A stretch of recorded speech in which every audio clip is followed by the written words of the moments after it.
Après le lycée, il y a de nombreuses années, j'étais dans une mauvaise passe.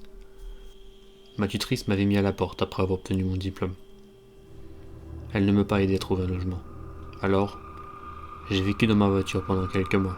J'ai rencontré des mecs faisant partie d'un groupe heavy metal au travail un jour. Je les avais vus en ville.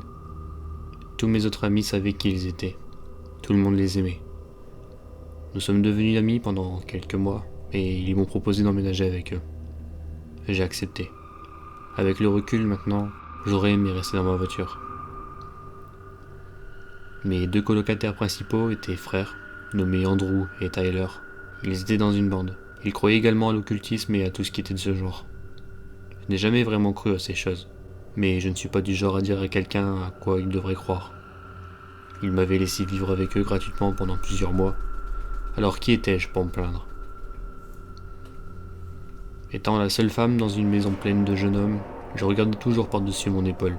Vous ne savez jamais à qui vous pouvez faire confiance. Il s'avère que j'avais raison de m'inquiéter.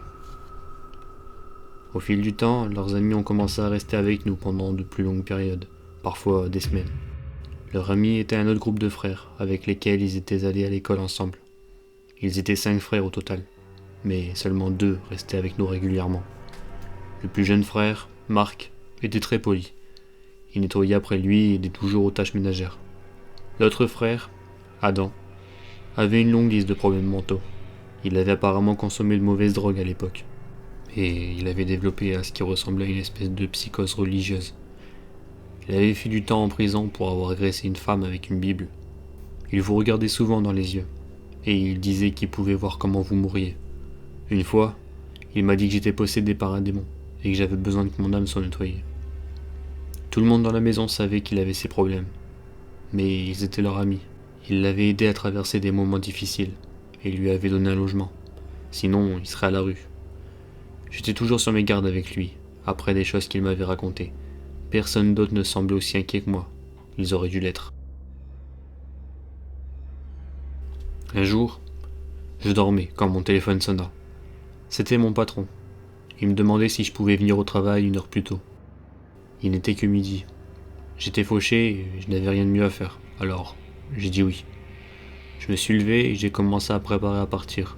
Je suis sorti dans le salon pour voir Marc et Andrew assis sur le canapé, tandis qu'Adam était assis par terre près de la télévision.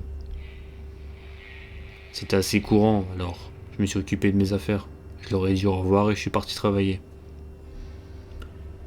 Mon travail était presque terminé quand le téléphone sonna. Mon patron répondit, me remit le téléphone et dit « Tenez, c'est pour vous ». J'étais juste un caissier, alors j'ai supposé que c'était mon ami qui ne pouvait pas me joindre sur le téléphone. J'ai répondu au téléphone et j'ai entendu la voix d'un homme que je ne connaissais pas. « Salut, c'est le détective Williams.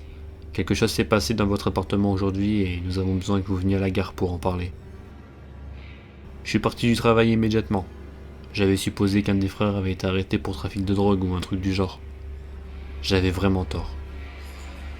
Je suis arrivé au poste et j'ai été interpellé.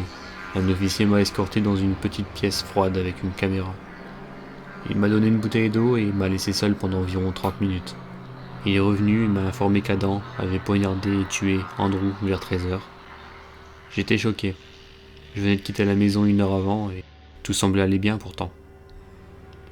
J'ai demandé s'il y avait eu une bagarre. Le détective m'a informé qu'il n'y a pas eu de bagarre et que cela semblait venu de nulle part. J'ai fait ma déclaration à la police et je suis parti sans nulle part où aller. Toujours sous le choc et confus. Notre appartement était une scène de crime. Alors je suis allé chez un autre ami pour regarder les infos. La police ne voulait pas me donner d'informations sur l'affaire. Au cours des 2 jours suivants, des informations ont commencé à être publiées. Adam n'avait pas juste poignardé Andrew une fois, ni 2, mais il l'avait poignardé continuellement, et l'avait presque décapité. Après le meurtre, il a couru sur la route, tenant toujours l'arme du crime. Il a appelé le 911 et les a informés de ce qu'il avait fait. J'ai regardé le reportage avec horreur. Nous savions qu'il était instable, mais à ce point-là, il avait pleinement avoué le meurtre brutal et fourni à la police ses notes. Il avait apparemment projeté d'assassiner tous ses frères, mes colocataires et moi. Il pensait que nous étions possédés par des démons et que c'était le seul moyen de nous libérer. Heureusement, aucune de ses autres victimes prévues n'était là ce jour-là. Marc a malheureusement été témoin du meurtre, mais il s'est heureusement échappé. Si je n'avais pas reçu cet appel de mon patron, je ne serais pas en vie aujourd'hui.